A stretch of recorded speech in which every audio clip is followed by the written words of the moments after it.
On today's episode, Eric asks, what tips do you suggest for running groups on Facebook and LinkedIn that draw people and nurture them, educate them with good content, and move them towards purchase? This is a great question. This is not just groups either. This is any form of community management, online, offline. And there's a framework for managing groups that it gives you a set of parameters and guidelines about what you should be doing. So let's bring that up here.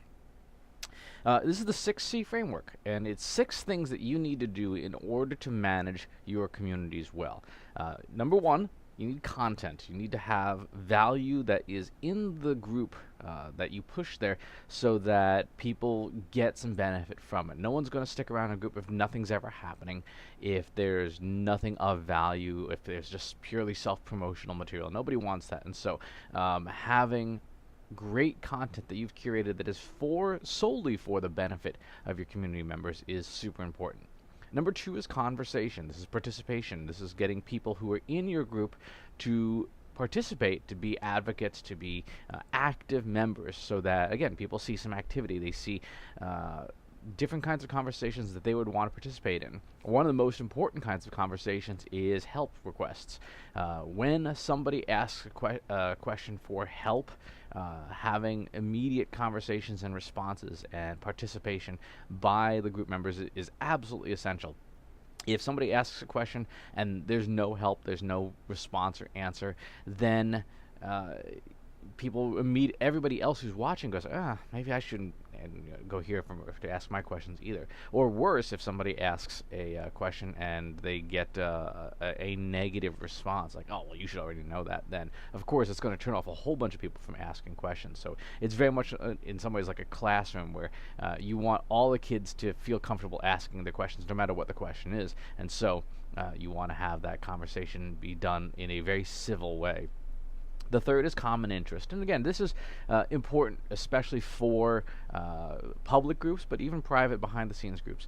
You want that common interest. You want people who are there for a reason. So if your group is just, hey, let's all hang out and have fun because you are all CMOs and I want to sell you stuff, that's not really a common interest. That's your common interest, but that's not the group's. So what's the group's common interest? What is the thing that they are there for? And that's set in the early days of your group when you're the first people join in. What is it that people want? And so you need to serve that common interest. Number 4 is caring. This is the hardest one for group managers, and you can see a hint of it in Eric's question.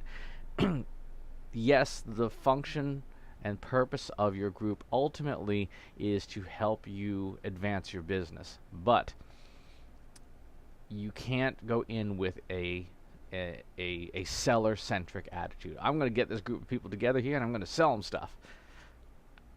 That comes across in every interaction you have with the group. And so it is extremely risky to have that sort of perspective when you're running a group, because it comes through and people can pick it up. People have very good BS detectors online and know when they're being sold to, and unless they enjoy it, they will get out. So a key part is that caring, that centricity for the customer, from their perspective. What is it that you will do for them without asking anything in return? What is it you will give first without an expectation of gain? And that's really hard, especially for marketers, because our job is we need to get people to express interest in our company's products and services.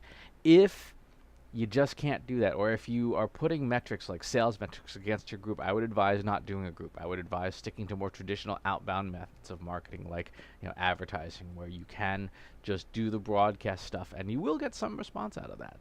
But if you legitimately do not care for the people who are in your group and treat them as though they were your friends rather than your customers, don't run the group.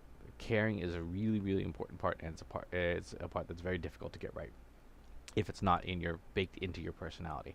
Number 5 is connection, making sure that the group has connections not to you, but to each other, fostering and encouraging connection among groups, because groups follow the Metcalfe law, right? So every connection, every new node to a network increases the value of the overall network, or should increase the value of the overall network. Every new person you add to the group should add value, not just to the person in the group, but to everybody else who is within that group as well.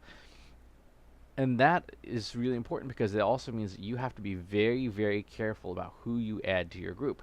One of the worst things you can do, particularly in long sales cycle markets, is to invite your sales team into a group.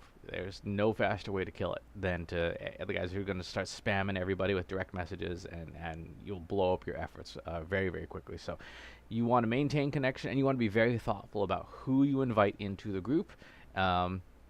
And I would suggest, at least in the early days, not letting other people invite their friends into the group until you've got that solid base of people. And then that brings us to the last point, which is control. I was looking for a word for policing, but let's start with what I see. Control is actually a better.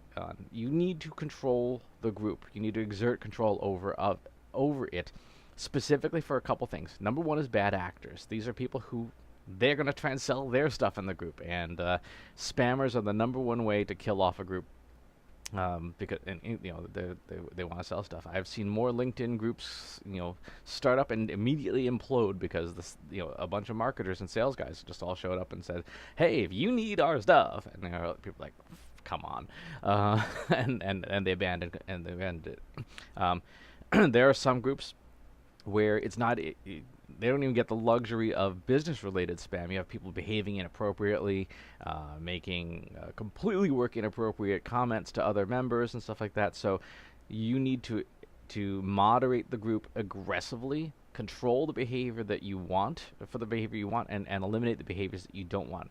Eliminate behaviors that would fall afoul of any workplace regulation, right? So if you have the binder of HR rules, guess what? Your group should adhere to stuff like that, and that again requires your participation, requires you to sometimes be the bad cop, and you have to do this in order to make sure that the group thrives.